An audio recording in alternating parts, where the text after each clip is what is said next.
Chandra from the NR Hour Sports Show. This is episode 853, alongside with Kia Lyons, but one of our co-hosts for the show, and joined by a really special guest, former linebacker for Rutgers and the Indianapolis Colts. He also won the Super Bowl with the Colts, so we're gonna get to all of that. First of all, I just want to thank you, Gary, for joining the show. Gary, how are you and your family doing? Man, thanks for having me. We're doing great, man. It's that time of year again, right? Football season. Hair starts standing up on my back. But the kids are getting, going back to school as well. So that last week or two push, finishing out the summer strong. Yeah. Gary, it's such an honor. I just ordered your book a couple days ago, so I wish that I had it right now. But it's such an honor. You're a motivation specialist, coach. You have the Champions Academy. I'm looking forward to hearing about all that. Yeah, no question. It's exciting, man. I think the world needs more inspiration, motivation, right? A lot of people are struggling right now, coming out of the pandemic. So, just trying to help, right? Just trying to carve out my little niche, my little lane, and just stay true to it. Absolutely. And you have a podcast yourself, Success Leaves Clues. Yeah, I that's love great. that name. Yeah, it's funny. I'm sure you feel the same way, right? You have so many conversations, over your life, and you're just like, man, I wish more people could hear this, right? This is like so powerful, so good. So I was like, man, I started having a podcast to kind of document some of those conversations, just because, I think more people, I think the disadvantage isn't money, right? It's knowledge. And the more people are able to tap into knowledge and really use that knowledge to act, right? I think the more people will have, more success and get closer to living life of the dreams. I agree. And did you start it before the COVID, or did COVID help that podcast? So I started before COVID. We'll get into it, right? But before COVID, right, I had a bunch of different restaurants, 10 Stack Pickle Sports Bar. I franchised the whole concept out. I had 7 franchisees all ready to go in some sort of development phase. And then, COVID came along and kind of like shut down the industry, right? We went from having sports on television to no sports. March Madness, which is our biggest month, got taken away. And then I'm sitting here with all these, restaurants, franchisees got delayed. So I really had to make a decision, right? And this, as a business economics major, it's just something called sunk cost.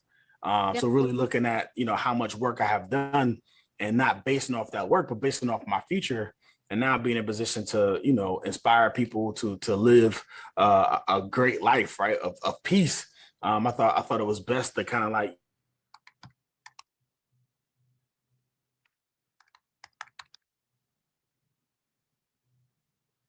done it, but now it's just like my full-time job, on a daily basis, create content, have speeches, and I also business coach, helping other owners kind of scale and kind of grow their business. Amazing. So I want to start off with your childhood growing up, and what was it like growing up in New Jersey, Glassboro, New Jersey? When did you start starting playing sports in your career growing up? And before you chose football, did you get to play any other sports growing up in Jersey? Yeah, what's crazy, man? My best sport was baseball. Oh, wow. So I was a very good baseball player, outfielder. I could touch the fence and throw the home plate on a line. Me and my brothers would, kind of do that for fun on the weekends, that and home run derby. So baseball was my first love. Basketball, I was a point guard up until 9th grade, and then I took a season off and became a dish boy, gained 30 pounds, and then moved down to power forward. So small school.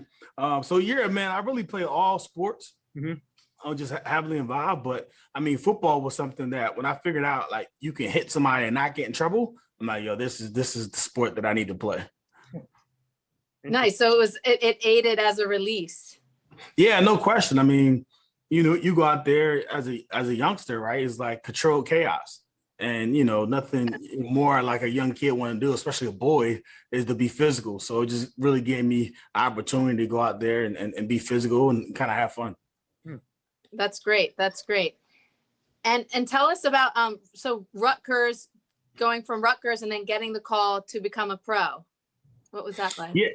Yeah. So interesting story. Like, I was a walk-on in college, right? So I was like one semester away from, having to leave school because I couldn't afford tuition. And then once, I kind of got that figured out, became a scholarship player, I got opportunity to essentially walk on again as a free agent with the Indianapolis Colts. The greatest, so the great thing is I had Coach Shiano, who played, no, he didn't play, he coached in the NFL. Yeah. So he kind of ran his football program like an NFL program in terms of like install. So when I went to the Colts, it was the same defense. So I was like, flourishing just from a call and a recall standpoint, which as a young player, the biggest thing is like understanding like the plays and the terminology. And I already kind of had a competitive advantage. So I just went out there, man, and just, I just figure everyone put their pants on one leg at a time, just like me. Mm-hmm. So just go out there, have fun, make plays and let the chips fall where they may.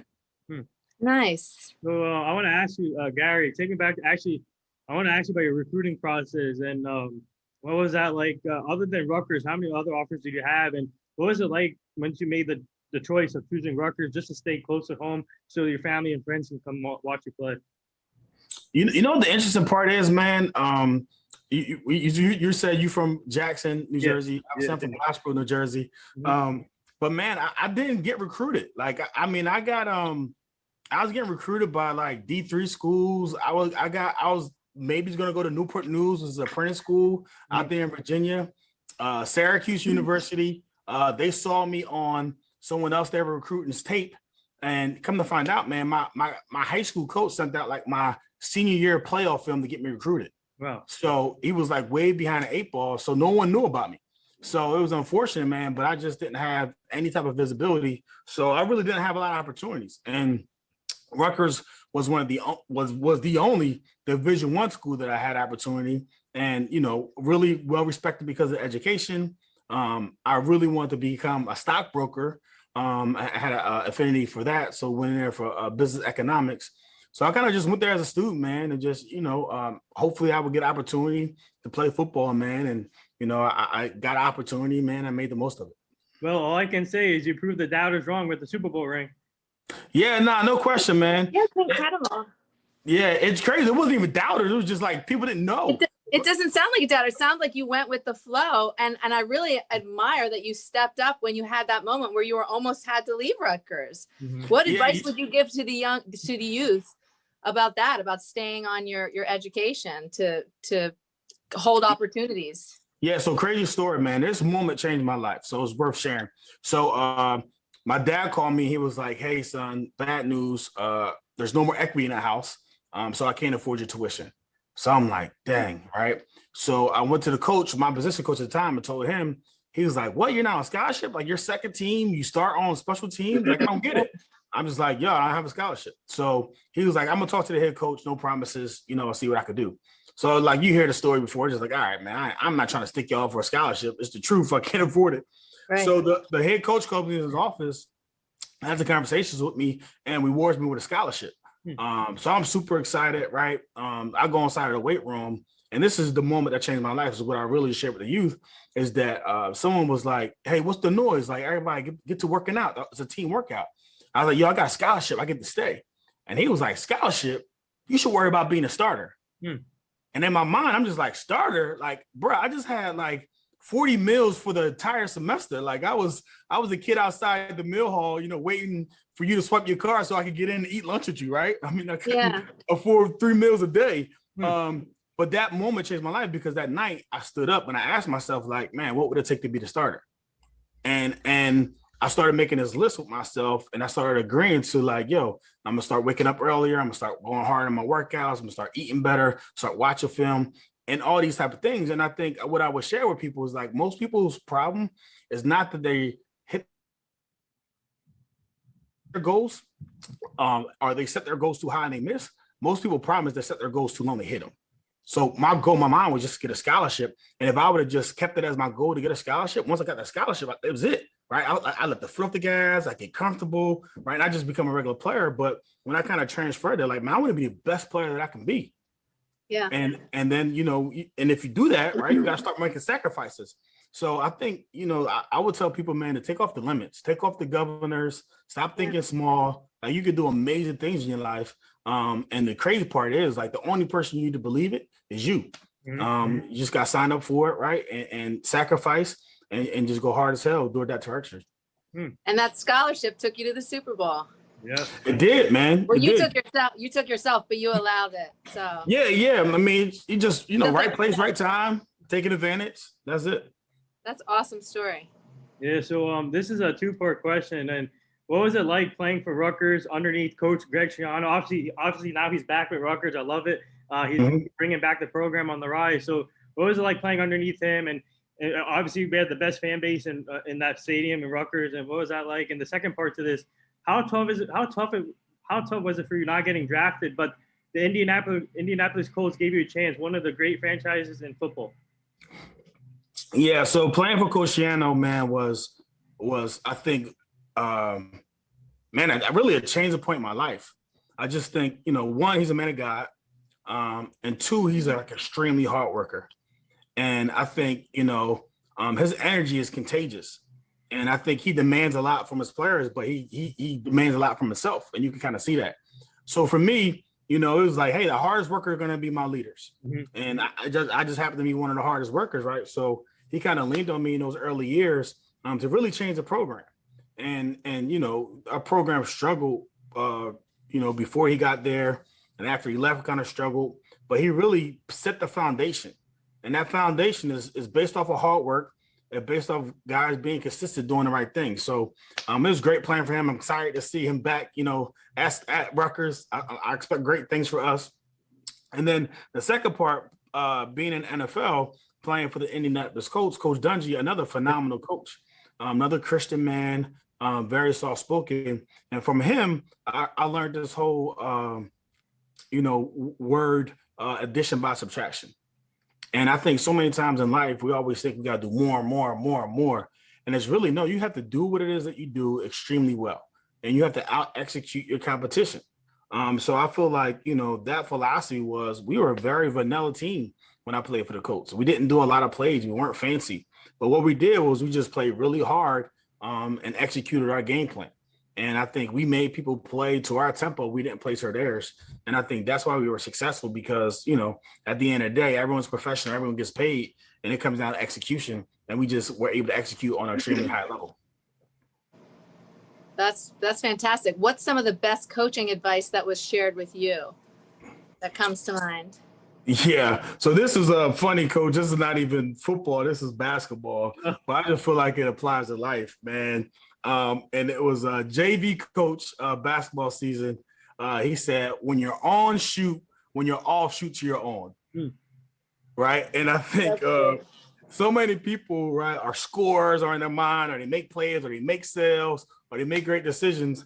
And, they feel like they have to be motivated to get that done. And when they're motivated, they're great. When you hear a couple 5, 6, 7 yeses in a row, you're on fire, right? Yeah. But what happens when you start hearing no? You hear 5, 6, 7 no's in a row. Most people are just like, hey, today's not my day.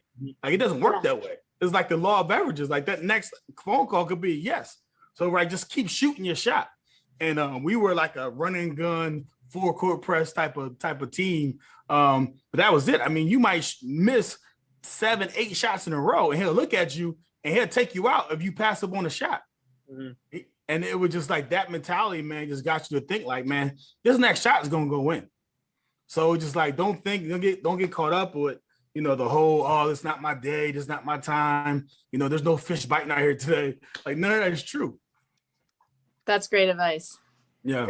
So I want to ask you though, when you got the opportunity to play with the Colts, take me through obviously you play with great players like Edgerrin James, Peyton Manning, Dwight Freeney, Reggie Wayne. You go on the roster. What was it like just to see when you got into the locker room, into rookie Manning camp, and seeing those veteran players and legendary players that you got to play with?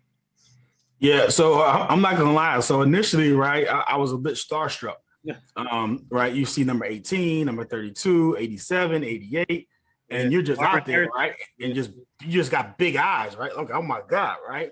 And then I come home and Coach Shannon was like, "How'd you do?" Like, I did pretty solid. I had like a key interception one of the days.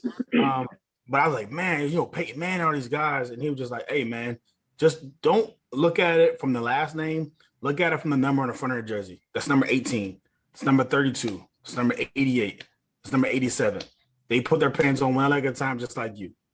And when I took them down from a pedestal, gave them respect, but it was like, yo, I got the same abilities they got, right? I got the same 24 hours of the day that they got. So that was more like a learning mode. Like, what can I learn from these guys? Right. How can I model some of their behavior and kind of add that to my repertoire to make me a professional athlete, to make someone come to camp and like, yo, that's Gary Brackett, right? So I just think, switching that perspective helped me out a lot because I never was intimidated by, the name on the back of the jerseys. Right.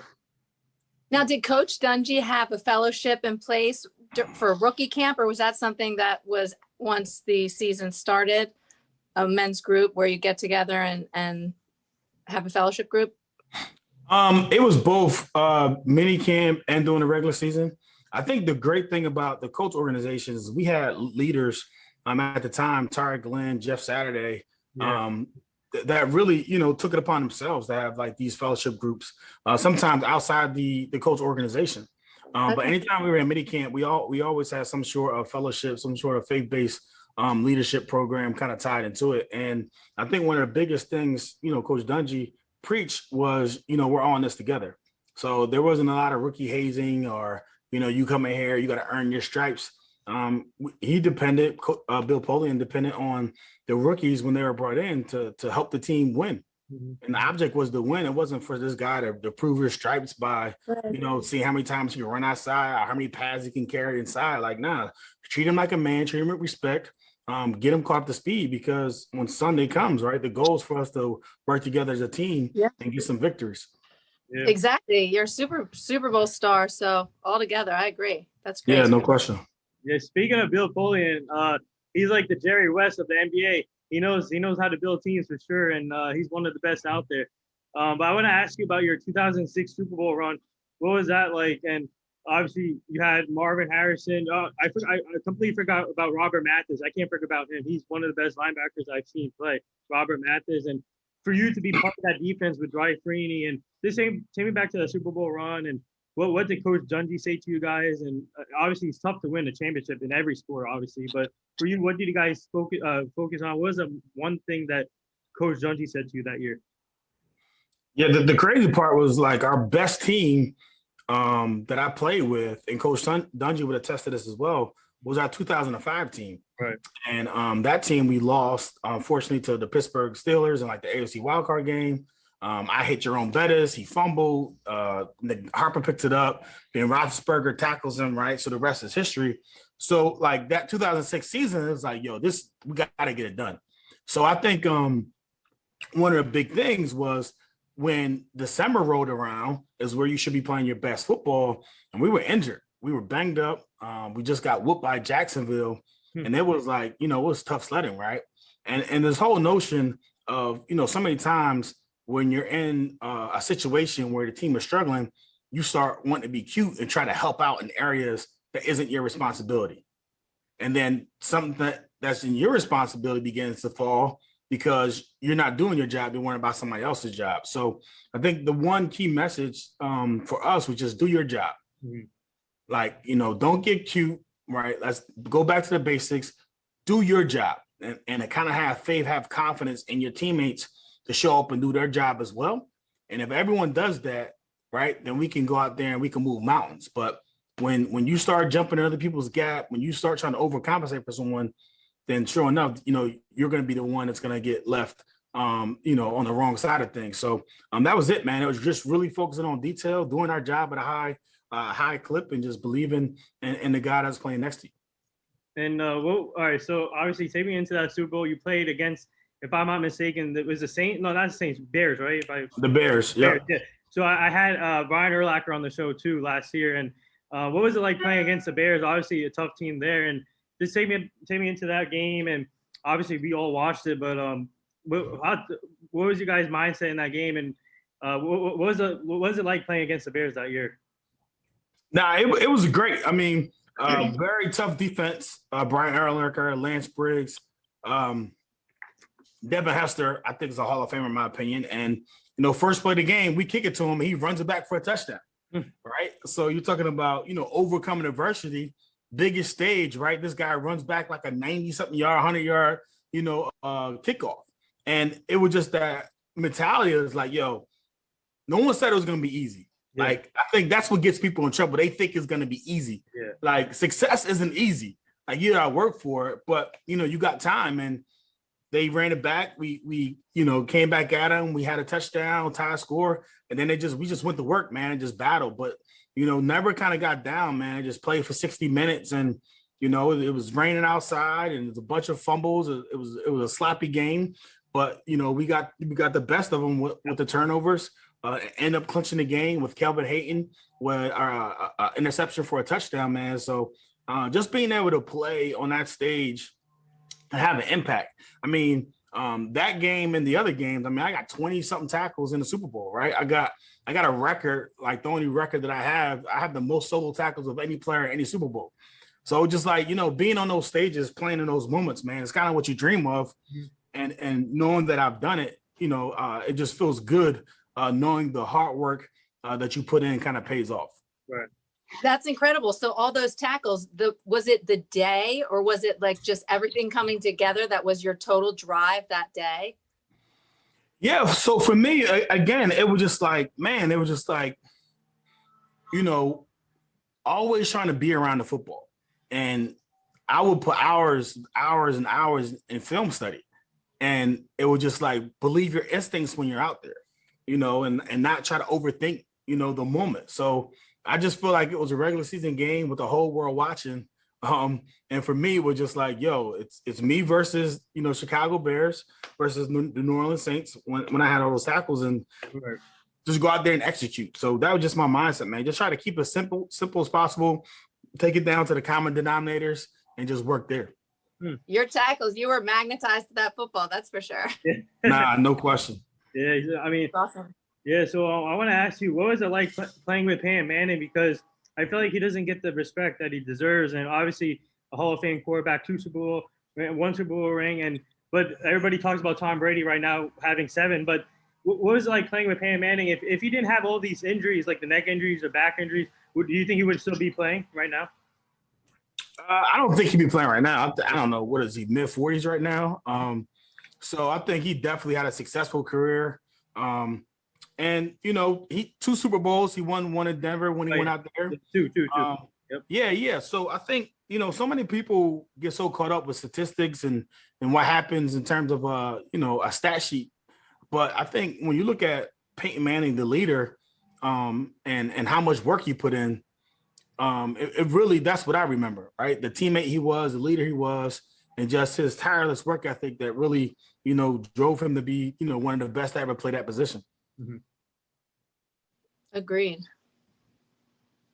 So now looking back at your career, how grateful are you to be in this position? And obviously 2 coaches gave you chances, and actually 2 great coaches, Greg Trion and Tony Dungy, gave you chances to start your career.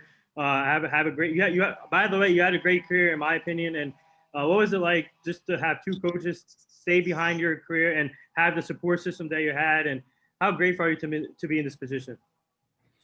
Yeah, no, extremely grateful, right? I think, again, I think success leaves clues. I think now I'm in a position to kind of, share some of those clues that I've learned with, some of the younger players, some of the business owners. So really just, grateful, right? I mean, you do the work, you kind of, envision yourself, being in situations like that. And then once you're there, it's like you gotta make the most of that opportunity. So I mean, I got no regrets, man. I think I laid it out on the field, right? I had a bunch of success, bunch of failure, but at the end of the day, man, you just learn some valuable lessons. It's all about how you take those wins and losses and how you apply them to really move forward and to educate and try to lift up other people. Yeah, you definitely have that inspiring story, and you have that never give up mentality. That's for sure. And but I gotta ask you, for now transitioning after your career, obviously you're an author, you have a book now, and take me back to that. Like Kia said, she just ordered your book, but just take me back to that process. What made you decide to have a book, and what's it like now just to share your story in a book form? I can't wait for the book. Thank you. I appreciate that. So I think I've always considered myself as an underdog. Mm-hmm. Obviously height, weight, 5'10", 230 is what I kind of played at. School wasn't something that was on television. We weren't ranked nationally at all. And I think, even my first season in NFL, the first 16 months, I've lost my mom, my dad, my brother. So I think dealing with, that level of a tragedy and being able to still stand tall and live your life, man, I would get so much fan mail about, other fans, looking at how I handled that adversity and kept on moving forward and gave them strength to move forward. So for me, like documenting it down inside of a book, well, just to kind of share my journey and just trying to share my testimony that, man, fall 7 times, stand up 8. And, life's always going to be something that happens, right? But I think if your mentality is that, you survived 100% of your bad days, and, if you work really hard and if you stay focused, you can make some extraordinary things happen. So I just wanted to kind of constantly encourage people, especially people that are considered underdogs, that, man, your story matters, and to go out there and unashamed live your life to the fullest capacity. Yeah, so sorry about that. Yeah. Yeah, I think it's incredible that you've taken on to really using your leadership roles that you've used rounded your whole life, and now have this champion academy, because like you said, it's not about it's easy. Life's going to always be punching at us, and it's how we get back up and stay up with our mindset. And I think that I'm looking forward to your book, because I believe that there's going to be a lot of insight about that in there through football and through your life challenges. Yeah, I definitely have to check out your book too. I'm gonna check it out. I'm gonna order. I need to order one too. I got to check this out. But for you as a player, what advice would you give to players and athletes that are going through this like personal situation? And for you, how did you cope with that, with the personal situation that happened as a player?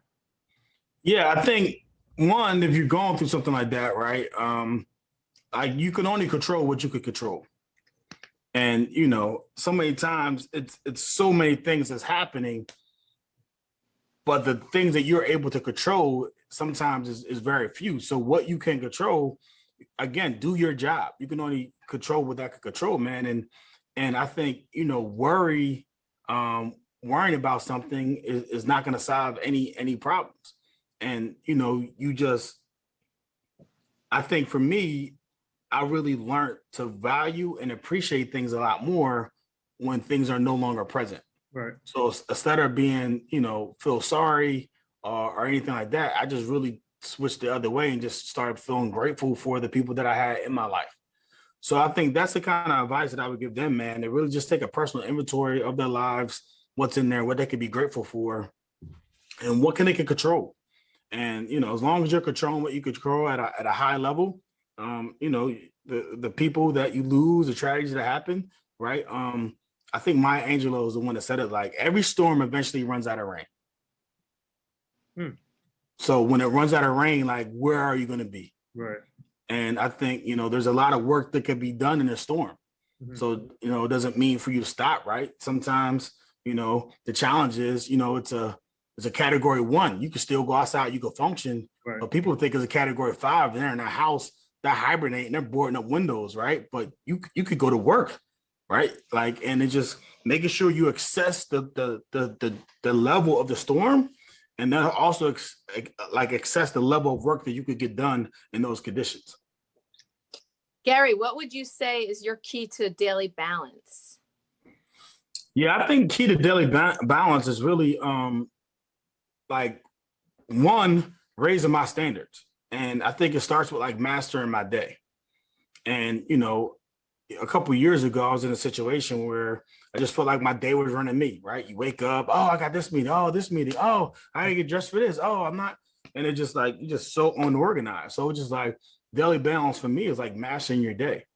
So for me, it starts the night before, me figuring out, okay, what do I have the next day? How do I map it out? How do I set myself up for success? I wake up early. I hydrate, right? I work out, I exercise. So now my mental is there.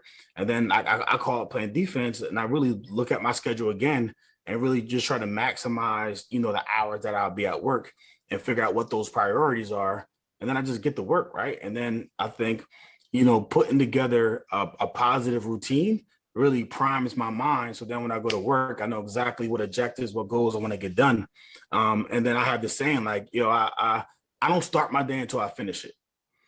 And what I mean by that, by having calendars, by having planners, and being able to visualize yourself living out that day, working through your schedule, then when you start your day, it almost feels like deja vu, like, oh man, did we have this conversation before? Yeah. But because I visualized it, right? And I've already prepared myself for it. So it really helps me keep balance because I don't feel overwhelmed because I was prepared for it. And when you're prepared, like what is it? Luck is when hard work and preparation meets. Well, I know I'm going to work hard. So now it's just a factor of not, can I prepare myself? And when you do that, when you prepare yourself, you're always ready. So I think that's how I really maintain that balance throughout my day, just always being prepared, always being, on top of things. That's great advice. So we do this fun little segment on the show. It's called a rapid fire segment. But before we get to that, what are you most looking forward to this season? Watching the Colts develop the team, and obviously with Carson Wentz now on board, what are you most looking forward to? Yeah, that's just it. I mean, I think for the last few years, they had one of the best offensive linemen, units in the NFL. Last year, running back, came on strong of late. Jonathan Taylor. Yep. So I'm just excited to see their offense, right? Their offensive production. My man, the maniac, Darius Leonard. He's a playmaker. He's a ball hawk, right? So love seeing him play, man. So just the energy, man. Just Carson Wentz out there slinging it around, man. I'm just excited for the season to get started. Yeah, so you ready for this rapid fire segment? Yeah, man. Let's get it. All right. So I'll start off here first. Kawhi Leonard's laugh or Kevin Hart's laugh? As far as the funniest, Kevin Hart for sure. Kawhi was very robotic. Favorite memory from the Super Bowl? Man, I think it was like after the game, right? Going just, seeing my brother and my sister, that's engaging with a hug. That's great. Yeah. Funniest teammate that you played with in Rutgers and Indianapolis? Oh man, Rutgers, LJ Smith. Mm-hmm. And then Indianapolis, I'll say Cato Jr. Okay. Favorite way to get hyped up for an event, a speaking engagement, a game, anything? Man, Jay-Z, unplugged version, Heart of the City. Nice. Excellent choice. Agree. All right. I'm going to put you on the spot here. More of a yeller, Greg Schiano or Tony Dungy? Oh, Schiano by far. Favorite, I'm going to go easy. Favorite food? Pizza. Nice. So last year I had Kamiko Toure on, a former Rutgers player, and now he's with the Colts. What do you like about his game? It was an honor talking to him, getting to know him more. And does he remind you of yourself a little bit? He's sharp, right? Different position. I think he kind of brought. It's different, right? Because he's a second rounder. I think his work ethic is similar to mine. Yeah. But I just think coming in, with those expectations was kind of different. Where I just kind of hit everyone by surprise, right? Like undrafted free agents aren't supposed to be captains of teams, right? So that's a kind of different thing. But I think like seeing his ability to rush the passer, I think that's like at a premium. Seeing how good quarterbacks are, seeing how elusive wide receivers are, it's challenging to be in the backfield defending these type of players. So you need, defenders that could get to the quarterback, and he's one of those guys that, if he can stay healthy, he can have a double-digit sack season and really, light the league on fire. So I'm excited to see him stay healthy, get after it. I think he's 100% healed. I think last year he had a foot or ankle. So yeah, I'm excited to see him just kind of get after the passer, stay healthy, man, make some plays. Favorite sport to watch in person? In person, man, it's fun to watch volleyball. Oh. My oldest daughter plays volleyball, man. It's if you blink, man, you're gonna miss part of the action. So it's definitely constant action out there. Speaking of volleyball, they need to start a league for volleyball. Yeah, I know, but I think they got Olympics and sand volleyball and those competitions. But yeah, it's definitely fun to watch. Yeah. So for you, I got to get to two of your former teammates, Edgerrin James and Reggie Wayne. Okay. Two of the best players I've seen. Obviously, Edgerrin James, a Hall of Famer, and now he owns a club. But for you, what was it like playing with them, both of them, and who was more competitive between those two? Yeah, man, both those dudes is like extremely competitive. Funny story, Edgerrin James and I like played chess on the plane like for the first like 2 seasons of my career. So he's a big chess player. Wasn't a big fan of flying. So man, we had some epic battles in chess. So I definitely would say he's the most competitive. Yeah, he would teach me some valuable lessons during those matches, man. But yeah, he's a competitive guy, really intelligent when you get a chance to know him and talk to him. Hmm. Nice. Favorite vacation spot? If you can go there right now, where is it? Man, so with my kids, I really love what is it, Myrtle Beach? Okay. I think there's a Yeah. lot of stuff to kind of do out there, activities for them. By myself, I really love Costa Rica. Oh, nice.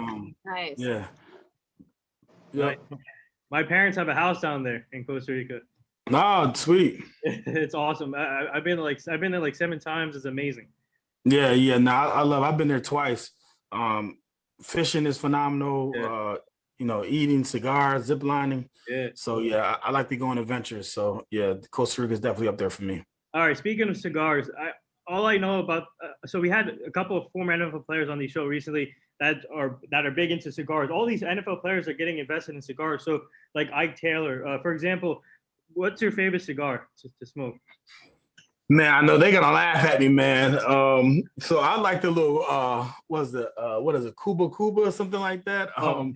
It's like a little flavored cigar almost. But yeah, I be having to get up early, go to work, man. Sometimes if I smoke too heavy of a cigar, man, it just kind of like, makes my body like get all kilter a little bit. So I like the smooth, mild cigar. Oh, nice. Nice. Favorite movie? Favorite movie, man. Or one of them. I know it's so hard. So The Gladiator. Great choice. Yes. So if the right opportunity comes for yourself, would you consider being a coach in college or NFL? So funny story, man. Like last year, it started as a joke that Rutgers had a head coaching job, unfilled, and I think Coach Shannon and them were going through the thing, so they kind of reached out to me. A couple of the deans asked what I consider being a head coach, and I spoke to the athletic director and just kind of talked to him about it, and he wasn't really keen on bringing in a new coach, and kind of gave me some, list of expectations of what they're looking for. But I mean, it's challenging, man. There's a lot of my teammates, good friends, Cato June, Mike Hart. Yeah. Those guys kind of, committed themselves to that process of being a coach. So I don't think I would do it right now, man. I think I really enjoy being involved in my kids' life, being around for them. I coach my, son's fourth grade football team. Oh, nice. And then I feel like I'm a coach in everything that I do. I feel like I'm a coach in my business world, right? And obviously I am a business coach, but I look at it from the same lens in terms of, mutual success, right? Win-win scenarios, and just try to kind of live my life that way. So I think unfortunately, at this point in my life, football is kind of is at the back burner, man. So I keep a keen eye on it, man. But I think, being able to enjoy my life, my freedom, is more paramount for me at this moment. That's great. All right, so you don't have to answer this, but where do you keep your Super Bowl ring? So it's funny, man. That thing is insured, so it might be in a sock drawer somewhere, man. Oh, come on, don't do that. You gotta put it in a box or Oh, something. you're not wearing it right now? No. Hey, but do you see the other little trophy? I got the little trophy up. Oh, yeah, nice. That's awesome. There you go. Yeah. So I keep some memorabilia around. Yeah. So a couple more things. Actually, I don't know if you heard about this. I want to get your take on this. What are your thoughts on this? The NFL they're going to do a Black national anthem for every game before every game. I'm sure you heard about it, but what are your thoughts on that? I think it's positive, right? I mean, getting some exposure. I mean, I don't know what percentage of the league is Black anymore, but I think it's a step in the right direction. I think there's a lot of additional steps that are needed, but I think definitely a step in the right direction. Okay. I agree. So the last few things here before we let you go. Our team is part of this foundation called the Hugh Jackson Foundation. He's a former NFL coach. He's now the offensive coordinator at Tennessee State with Eddie George. We're trying to help him prevent human trafficking. making sure the kids stay safe and the community stays safe. So we'll send you the foundation so you can go check it out. All right, now I appreciate that. I know you. You was a good dude, man. Yeah. Actually, before I get to the last thing, I want to ask you about your podcast. How often do you do your podcast? So I try to release the episode weekly.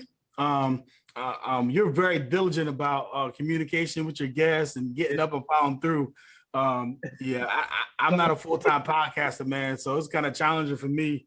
You line people up, they say no, right? So I'm in the process though of creating another podcast just called the Champ Builder Podcast, just a part of the whole Champ Academy. And it just be me giving out business tips, 5 to 10 minutes, something digestible on how people can build a business, how can they increase their revenue and decrease the amount of time that they spend at the job. So, I feel like a one-to-one podcast will be a lot easier to be consistent. But yeah, man, running after guests, man, it gets tiresome. I think it's a great idea too. Chris Sanders does that every Wednesday, I think at like 2:00 for like 15 minutes. But I like the idea of just sharing, with your followers a little bit each week is nice. But the Groom Room sounded awesome. Was that in person when you did that podcast? Yeah. The Groom Room was in person. That's my barber. He does a fantastic job. Oh wow. That sounds awesome. I gotta watch that one. Yeah. No, they do a good job. A lot of barbershop conversations. So yeah, beware of what happens in the barbershop, right? You get the full lowdown. So true. Now, did you do many of your podcasts on location? Did you have a studio or did you do? Okay, so you do. Yeah, so I have a studio. I work out of a studio. I have a training facility in here. Sometimes I have clients in here for like a VIP day. So we do training. I have a psych wall in the back to do like, high-end photos, stuff like that. So yeah, I get a lot of work done in the studio. That's awesome. We need a studio tour. That would be sweet. Yeah, I know, right? Studio tour when you start doing the Champ podcast. You could do a studio. Yeah, we'll do. I'm pulling for it. Actually, we have to. We're trying to get a studio too. So our next goal is to get a studio for the show at some point. But I had Antoine Bethea on my show last year. We have to get you on their podcast with Darius Butler.